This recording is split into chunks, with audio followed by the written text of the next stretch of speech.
네, 오늘 함께 은혜 받으실 하나님의 말씀은 사사기 10장 6절에서 16절까지의 말씀입니다. 구약 380쪽에 있는 사사기 10장 6절에서 16절까지의 말씀입니다. 지금 이 시간에는 15, 16절 두 절 말씀 먼저 봉독해 올려드리겠습니다. 이스라엘 자손이 여호와께 여쭈되 우리가 범죄하였사오니 주께서 보시기에 좋은 대로 우리에게 행하시려니와 오직 주께 구하옵나니 오늘 우리를 건져내옵소서 하고 자기 가운데서 이방 신들을 제하여 버리고 여호와를 섬김에 여호와께서 이스라엘의 공구로 말미암아 마음에 근심하시니라. 아멘. 하나님 아버지 감사드립니다. 오늘도 귀한 주일로 귀한 교회로 귀한 예배로 인도하여 주신 은혜를 진정으로 감사드립니다. 지금 이 시간 저희들이 지난 한 주간 지었던 모든 죄악을 예수 그리스도의 십자가 아래 다 내려놓고 오직 저희들의 온 영혼과 마음을 다하여 하나님께만 드려지는 예배를 통하여 하나님께서만 영광 받으시는 은혜의 시간으로 이 시간을 인도하여 주시옵소서.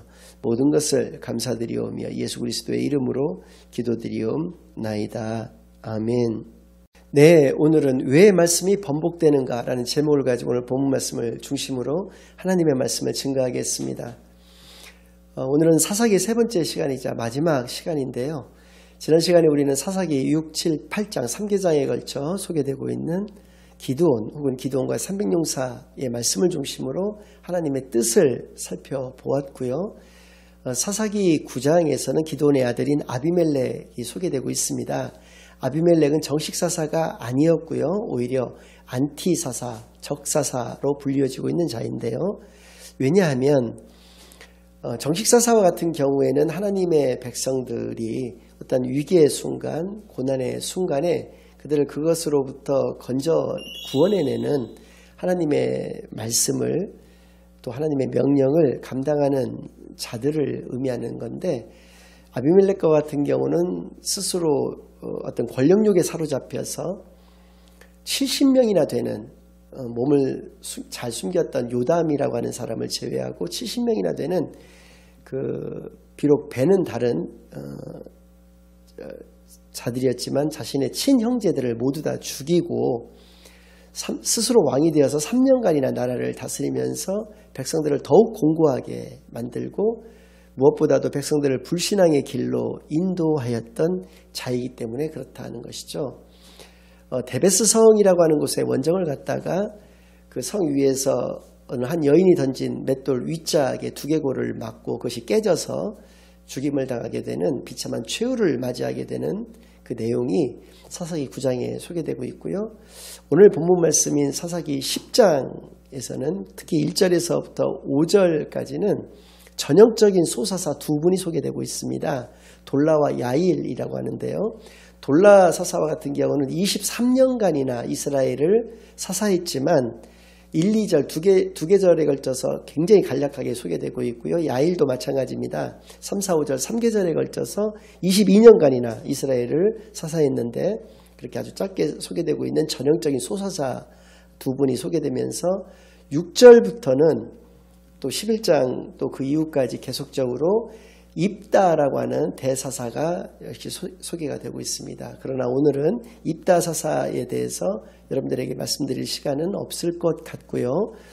다른 데하고는 좀 다른, 그러니까 6절부터 10절까지의 말씀을 보면 똑같은 패턴이 반복되고 있는 것을 알 수가 있는데 11절부터 16절까지의 말씀은 다른 곳에서는 찾아보기 힘든 장면이 나옵니다. 예컨대 하나님께서 굉장히 진노하시면서 그들에게 많은 말씀들을 하고 계시는, 그래서 다시는 구원하지 않겠다라고 하는 말씀을 하시면서 16절 하반절에 보면 하나님께서 이스라엘 백성들의 공고를 지켜보시면서 마음에 근심하셨다라고 하는 그 장면, 그리고 그 이후에는 아까 말씀드린 대로 그 말씀을 번복하시면서까지 사사 입다를 세워서 그들을 구원해 주시는 그 장면이 나오고 있기 때문에 다른 곳하고는 이 부분이 다르기 때문에 이 부분을 중심으로 오늘은 말씀을 증거하도록 하겠습니다. 먼저 6절부터 한 절 한 절 살펴보겠습니다.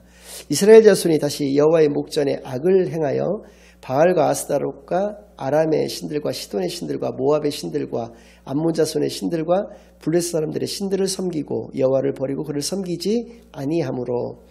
네, 돌라와 야일 그 사사시대에 45년이라고 하는 시간 동안에 그들은 평화를 누리게 되었습니다. 그러나 하나님 목전에서 또 그들이 악을 행하게 되었다는 것이죠. 근데 이번에는 스케일이 조금 커졌습니다.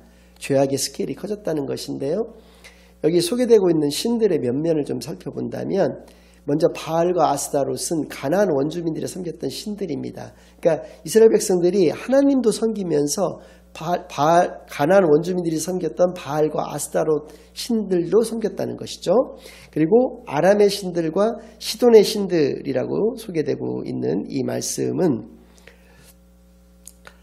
가나안을 중심으로 했을 때 북쪽에 있었던 나라와 신들이었다는 것이죠. 이들도 섬겼다는 것입니다. 그 다음에 나오는 모압의 신들과 암몬 자손의 신들이라는 것은 가나안의 동쪽에 있었던 나라와 신들인데 그들도 섬겼고, 마지막으로 소개되고 있는 블레셋 사람들의 신들은, 블레셋은 가나안의 서쪽에 서남쪽에 있었던 나라와 그들의 신들까지도 모두 다 섬겼다는 것이죠.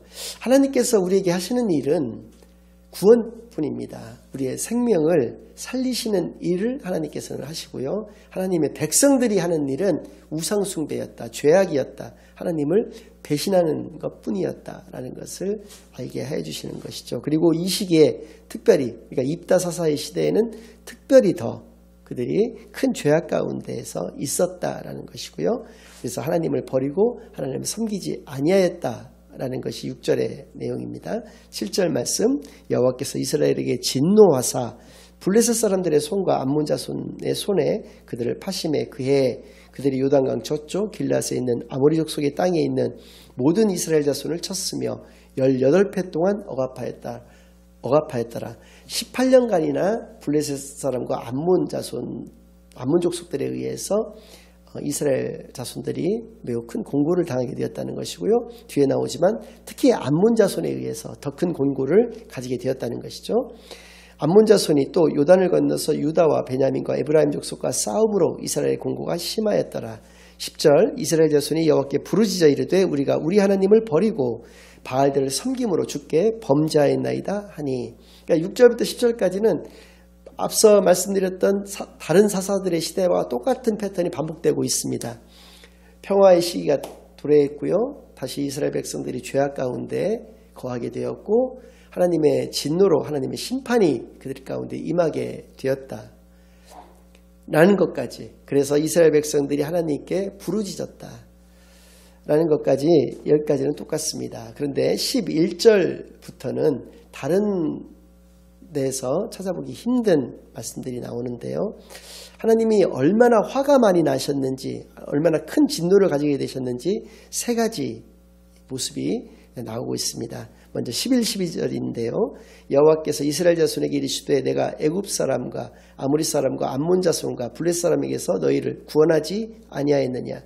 또 시돈 사람과 아말렉 사람과 마온 사람이 너희를 압제할 때에 너희가 내게 부르짖음으로 내가 너희를 그들의 손에서 구원하였거늘. 하나님께서 하나님이 하신 일에 대해서, 그들을 구원하셨던 일에 대해서 이렇게 쭉 열거하시면서 말씀을 그들에게 해주신다는 것이죠.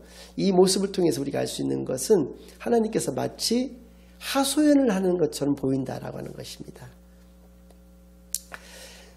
성격에 따라서 다르겠지만 정말 제가 볼 때는 그렇습니다. 정말 이혼할 사람 같으면 이혼할 어떤 원인들이 쭉 쌓인 가운데에서 어느 날 갑자기 조용하게 이렇게 이혼을 하는 것이지, 나 이렇게 살 바에는 나 이혼할 거야, 뭐 이렇게 계속적으로 이야기를 하거나 협박하는 것처럼, 마치 투정 부리는 것처럼 보일 수도 있는 그러한 형태로 얘기를 한다거나 그러지는 않는다라고 하는 것이죠. 그냥 이혼할 것이면 그냥 확 해버리는 것인데, 하나님께서 이렇게 이들에게 화가 많이 나셨음에도 불구하고 하나님께서 하신 일에 대해서 구구절절 설명하신다라고 하는 것은 뒤에 이제 나오게 되겠습니다만은 하나님의 마음이 번복될 수밖에 없는 것을 우리가 잘 알 수 있게 하시는 것이죠.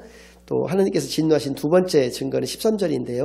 너희가 나를 버리고 다른 신들을 섬기니 그러므로 내가 다시는 너희를 구원하지 아니하리라. 다시는 너희를 구원하지 않겠다. 다시는이라고 하는 이 표현 속에 담겨 있는 그 하나님의 지금 현재 진노의 어떤 그 크기를 우리가 너무나 잘 알 수 있게 하는 것이죠. 14절에서도 그 하나님의 진노의 세 번째 증거가 나옵니다.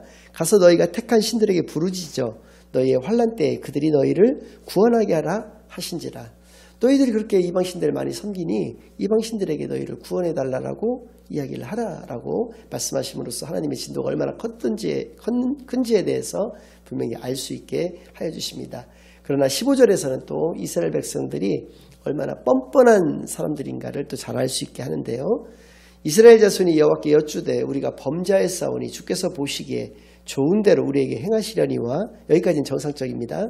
오직 주께 구하옵나니 오늘 우리를 건져내옵소서 하고, 오늘만은 구원해내어 달라, 오늘만은 건져내 달라라고 하는 이 말은 우리의 후손들이 어떤 형태를 가지고 있든지 간에 관계없이 지금 현재의 자신들만은 하나님께서 살려달라고 하는 그러한 것을 하나님께 간구하고 있다라고 하는 것이죠. 그러니까 굉장히 뻔뻔한 모습을 볼 수가 있습니다. 16절에서 자기 가운데에서 이방신들을 제하여버리고 여호와를 섬김에, 그렇게 그들이 말만 했던 것이 아니라 실질적으로 이방신들을 자신의 삶 속에서 제하여버렸다는 것입니다. 몰아냈다는 것이죠. 그리고 하나님만을 섬기게 되었다는 것이죠. 그럼에도 여호와께서 이스라엘의 공고로 말미암아 마음에 근심하시니라. 그럼에도 불구하고 그들의 생활이 더 나아진 것이 없었습니다. 형편이 더 나아진 것이 없었거든요. 그래서 더 공고라고 하는 것은 어려움이 더 가중되었다라는 것이죠. 어려움이 더 가중되었는데 그것을 보시는 하나님께서 근심하셨다라고 하는 것이죠. 그래서 아까 말씀드린 대로 이후에 이제 11장의 내용을 보면 하나님께서 입다를 사사로 세우셔서 이스라엘 민족들을 구원해 주시는, 암몬 족속의 손에 압제로부터 그들을 구원해 주시는 그런 말씀이 이제 소개가 되고 있는데, 이렇게 하나님께서 다시는 너희를 구원하지 않겠다라고 말씀을 하셨음에도, 그리고 이렇게 이스라엘이 공고를 당하게 되었을 때 하나님께서 근심하시면서 그 말씀을 번복하시고 이스라엘을 구원해 주셨던 이 이유가 무엇이냐라는 것이죠. 그것은 바로 하나님의 사랑이다라는 것입니다. 우리를 사랑하셨기에 모든 것을 다 버리시는 하나님이신 것을, 그러니까 우리가 이해하기 쉽게 말씀을 드린다면 하나님의 자존심도 버렸다라고 하는 것을 알 수가 있는 것이죠. 근데 자존심은 너무나 당연한 것입니다. 왜냐하면 하나님의 외아들이신 독생자 예수 그리스도를 육신으로 이 땅에 보내셔서 우리의 죄악 때문에 십자가에 달려 죽게 하신 그 하나님이시라는 것이죠. 그러니까 하나님의 자존심을 버리신 것은 어찌 보면 당연한 것입니다. 하나님이 어떠하신 하나님이신가요? 창조주 하나님이시고 역사의 주관자이신 하나님이시고 심판주로서의 하나님이십니다. 그러한 하나님께서 하나님의 자존심을 우리가 잘 알 수 있는 것이 10계명인데요. 1계명부터 4계명까지 하나님과 우리와의 관계, 또 5계명부터 10계명까지를 우리와 우리 사이의 관계에 대한 것을 말씀해 주신 것이다, 이렇게 얘기를 하고 있습니다. 1계명을 보면 너는 나 외에는 다른 신들을 섬기지 말라. 2계명은 더 노골적입니다. 우상들을 만들거나 절하거나 섬기지 말라. 왜?